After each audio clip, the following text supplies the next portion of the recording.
अस्सलाम वालेकुम दोस्तों इमरान खान साहब जो है ना वो झूठ का कारोबार करते हैं। इनकी सियासत का दारोमदार सारे का सारा झूठ पर चलता है और इनको पता है कि ये झूठ कब बेचना है और इस कौम को कौन सा झूठ बड़ा पसंद है और कौन से झूठ पर ये बड़ी कौम खुश होती है। टाइमिंग का मास्टर है, इसमें कोई शक नहीं है। इस पे तो इमरान खान साहब की जितनी तारीफ़ की जाए कम है कि उनको टाइमिंग का पता है। पहले से चीज़ें मार्केट में छोड़ते हैं और उनका वो इस कौम, ख़ास तौर पे कौम में यूथ को वो अपना गर्विदा बना लेते हैं। कौन सा झूठ कब बेचना है ये इमरान खान से बेहतर कोई नहीं जानता। दोस्तों इसीलिए जब इक़्तिदार में नहीं आए थे और इक़्तिदार में आने के लिए वो की कहते हैं हाथ पैर मार रहा सी ना, तो उस वक़्त वो कहा करता था, मिसालें दिया करता था कि अगर जंग भी लगी हो, कुछ भी हो जाओ और जब सिपा सलार के वक़्त तब्दील करने का टाइम आ जाए या उसको तब्दील करना हो तो वो इस चीज़ की केयर नहीं करते बल्कि मुख्तलिफ़ अदवार में मिसालें दिया करते थे। आई डोंट नो हज़रत खालिद बिन वलीद या पता नहीं कौन सी मिसाल दिया करते थे और बहुत सारी मिसालें दिया करते थे कि वक़्त जब आ जाए सिपा सलार को तब्दील कर देना चाहिए ताकि जो पीछे खड़े हुए दूसरे सिपा सलार की लिस्ट में हैं उनका मोराल डाउन ना हो, उनका मोराल बुलंद हो। ये कहा करते थे हमें इमरान खान साहब। और फिर जब खुद इक़्तिदार मिला तो आर्मी चीफ़ को गोद में बिठा लिया, बल्कि खुद आर्मी चीफ़ की गोद में बैठ गए। और फिर वो जो सारी तारीफ़ें किया करते थे कि मैंने जनरल बाजवा साहब से ज़्यादा डेमोक्रेसी से मोहब्बत करने वाला आज तक कोई सिपा सलार नहीं देखा। और वो बहुत सारी चीज़ें वो जो आपको पता है वो जो सुबह शाम तारीफ़ें किया करते थे। इक़्तिदार में आने के बाद 2019 में वो अपने इक़्तिदार से किए हुए तमाम वादे, तमाम तकरीरें, तमाम टीवी टॉक शो को जिसमें वो कहा करते थे कि किसी भी सूरत में एक्सटेंशन नहीं देनी चाहिए और असल प्रॉब्लम, असल मसला यही है, उसको वो भूल गए। उसको भूलने के बाद उन्होंने 2019 में एक सादे से ख़त पर, जिस पे सिर्फ इमरान खान साहब के ख़त थे, किसी को कोई पता ही नहीं था, उन्होंने कहा जनाब क्योंकि ये मैं वज़ीर-ए-आज़म हूँ, मैं जनाब टक टक टक टक एक्सटेंशन दे दिए। जनरल बाजवा साहब को एक्सटेंशन दे दी। पहले कहते थे कि ये गलत है और फिर जब खुद इक़्तिदार में आए और अपने इक़्तिदार को तवील देने के लिए या तवालत देने के लिए या जो भी करने के लिए मुल्की हालात, कश्मीर का मसला और बहुत सारी दूसरी चीज़ों को वजह बनाकर इमरान खान साहब ने जनरल साहब को एक्सटेंशन दे दी। यानी कि एक झूठ और एक यू टर्न और लिया और वो सबके सामने था। और फिर जब इक़्तिदार से निकाल दिए गए अपोजिशन की एक तहरीक अदम इत्माद के नतीजे में, तो फिर उसी जनरल साहब को, उसी सिपा सलार को जिसको जमहूरियत का सबसे बड़ा चैम्पियन कहते थे, जिनको कहते थे कि जमहूरियत से इस मुल्क में इनसे ज़्यादा किसी ने कभी प्यार ही नहीं किया, उनको क्या कहा? मीर जाफ़र कहा, मीर सादक कहा, जानवर कहा और दूसरी जो चीज़ें कहीं वो मैं उस पर ज़्यादा वो नहीं कहा, तब पता नहीं क्या क्या कहा, या वो कहना भी नहीं चाहिए, हमें रिपीट भी नहीं चाहना चाहिए जो उनका कहा। और साथ में ये भी कहा कि जनरल साहब को तोसी देना मेरी ज़िंदगी की सबसे बड़ी गलती थी, मुझे ये काम नहीं करना चाहिए था। ये एक बड़ा यू टर्न था। फिर यू टर्न ले लिया क्योंकि झूठ पे सियासत खड़ी है ना इमरान खान साहब की। फिर यू टर्न लिया और ये कहा कि मुझे जनरल साहब को तोसी नहीं देनी चाहिए थी और ये तोसी देना मेरी ज़िंदगी की सबसे बड़ी गलती है। अब फिर दोबारा कहाँ पहुँच गए हैं, अब आप समझ रहे होंगे। मैं अपने उस पॉइंट पर आ रहा हूँ जिस पर कल से बड़ी बहस चल रही है। वो ये चल रही है कि जनरल बाजवा साहब को उस वक्त तक तोसी दे देनी चाहिए जब तक इलेक्शन नहीं होते और इलेक्शन के बदले में मैं हुकूमत में नहीं आ जाता, और जब फिर मैं हुकूमत में आ जाऊंगा तो मैं अपनी मर्ज़ी से आर्मी चीफ लगाऊंगा। अच्छा, इसके पीछे लॉजिक क्या है?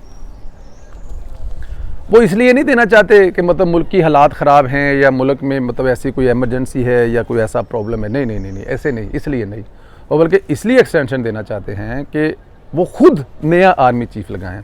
अच्छा, होना क्या है कि अप्रैल तक मोस्ट जो सीनियर मिलिट्री क़यादतशिप होगी वो रिटायर्ड हो जाएगी। अगले आने वाले 6 महीने के तक, जो अप्रैल तक जो है वो मतलब कि रिटायर्ड हो जाएंगे। अब वो इस वक्त जो गेम खेल रहे हैं, जो वो मतलब मीडिया के ज़रिए बता रहे हैं या वो कामरान खान साहब के ज़रिए उन्होंने लोगों को बताया या सुनाया या उसमें ख़ुद नहीं कहा, लेकिन कामरान खान साहब ने बड़े ज़बरदस्ती 10 दफ़ा ये साबित करने की कोशिश की कि इमरान खान साहब ये कह रहे हैं कि आप ये कह रहे हैं, मतलब वो इंटरव्यू आपने सुना है। अब प्लान जो वो सोच रहे हैं, जो उनका ख्वाब है, वो जो अक्सर ख्वाब देखते हैं कि एक तो वो इलेक्शन होंगे, इसी साल के एंड में इलेक्शन हो जाएंगे, ये उनका ख्वाब है, हालांकि इलेक्शन नहीं होने। दूसरा कि अगर वो एक्सटेंशन दे देते हैं और वो कह रहे हैं कि सिर्फ इलेक्शन तक, कि नई हुकूमत बने तो वो नया आर्मी चीफ नामजद करे, हालांकि ये किसी कानून कायदे में नहीं है, तो एक टेन्योर है, पूरा हो गया, इससे पहले भी वो उन्होंने ली है एक्सटेंशन। और फिर वो साथ में जनरल साहब को भी ज़रा थोड़ा सा रगड़ा लगाना चाहते हैं ताकि उनकी जो ज़रा और रगड़ा लेके देखें, ये जनरल साहब तो इक़्तिदार के भूखे हैं, ये तो निकलना नहीं चाहते, ये बहुत सारी फिर स्टोरियाँ बनाएंगी। और साथ में अपना उनका जो सबसे बड़ा गोल है वो ये है कि जब मोस्ट जो सीनियर हैं वो हो जाएंगे, रिटायर हो जाएंगे, तो उसके बाद फिर क्या करेंगे जनरल साहब, उनके जो फेवरेट हैं जिनके साथ वो सर्दियां निकालना चाहते थे, जी लेफ्टिनेंट जनरल फैज़ हमीद साहब, मैं नाम लेके बता रहा हूँ क्योंकि यही स्टोरी आ रही है, यही चीज़ें चल रही हैं।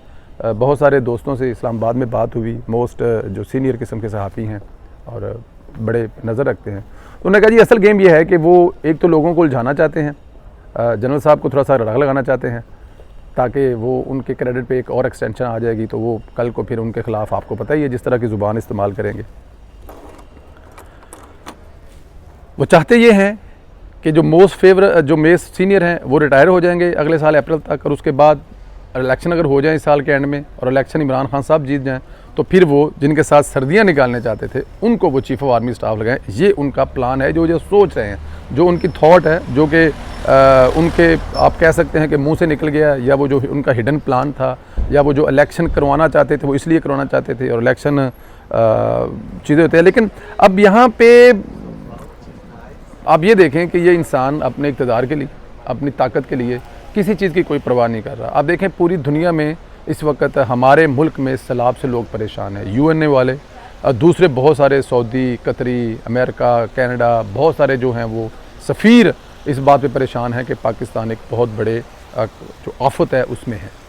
अगर किसी को मसला नहीं है ना तो वो इस मुल्क के साबिक़ वज़ीर-ए-आज़म इमरान खान साहब को, मौजूदा वज़ीर-ए-आज़म साहब देखें आप दफ्तर में कम नज़र आते हैं, सैलाब ज़दा इलाकों में आपको वो ज़्यादा नज़र आ रहे हैं। लेकिन अगर तकलीफ़ दुख नहीं है तो वो किसको नहीं है, इमरान खान साहब को नहीं है। हर 2-4 दिन के बाद वो टीवी पे बैठ जाते हैं और बैठ के बताते हैं कि 5 अरब इकट्ठा कर लिया, 10 अरब इकट्ठा कर लिया। फिर उनके वज़रा जो हैं वो वज़ाहतें देते हैं जी कि ये जो पैसे हैं ये प्लज पैसे हैं, ये जब फ़लाँ करेंगे काम तब देंगे, तो टोटल जो है 5 अरब इकट्ठा हुआ है, लेकिन जो इस वक्त हमारे अकाउंट में है वो 70 लाख है या 75 लाख है।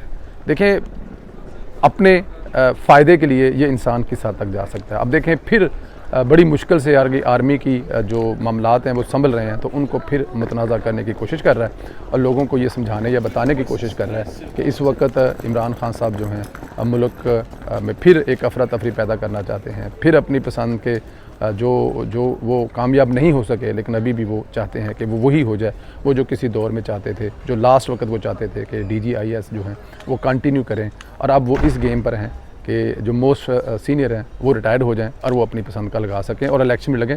इसे कहते हैं तसव्वुराती दुनिया में रहना है और साहिब इक़्तिदार रहना है, और इक़्तिदार से निकलना नहीं है हमेशा के लिए, मरते दम तक, आखिरी दम तक।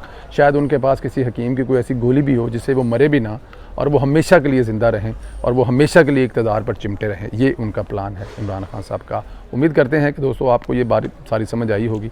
कमेंट करके अपनी राय का इजहार ज़रूर कीजिएगा। बहुत शुक्रिया। खुदा हाफ़िज़।